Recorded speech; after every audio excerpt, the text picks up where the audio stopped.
Today I'm going to be showing you guys how to disable file paging in Windows 10, but the same tutorial will apply all the way going back to, I believe, the Windows Vista days as well. So basically, virtual memory is another term for paging file, and I'm pretty sure most of you guys are familiar with what memory is. And basically what virtual memory does in a nutshell is it takes the unused hard disk space and it'll turn it into memory, or at least temporary virtual memory.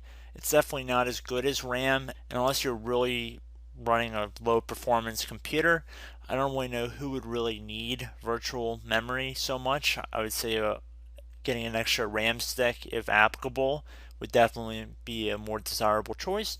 But kind of getting off subject here, we're going to be showing how to disable the paging file in Windows. So we're going to start by heading over to the Start menu, and we're going to search up System. Should be listed directly above Control Panel.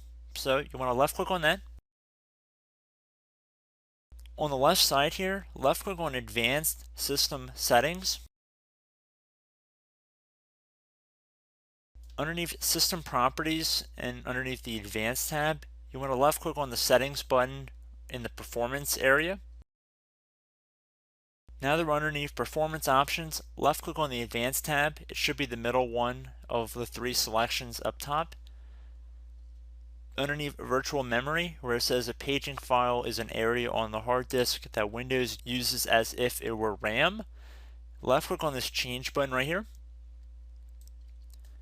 If this box is currently checkmarked next to Automatically Manage Paging File Size for all drives, uncheck it. And then left click or select the option next to No Paging File. Left click on the button that says Set. Please know you'll get a warning telling you that if you disable the paging file or set the initial size to less than 200 megabytes and a system error occurs, Windows might not record details that could help identify the problem. Do you want to continue? Since our purpose today is disabling the paging file, we're going to select Yes. And then we're going to select Yes again, or I should have said OK to close out of that other window. And then the last window here, click on OK again. Oh, I lied. We have one more window. We got to click on OK. And then once you're done doing all of that, you can close out of this system window and you should be good to go. So I hope this brief tutorial helped you guys out, and I will catch you in the next tutorial. Goodbye.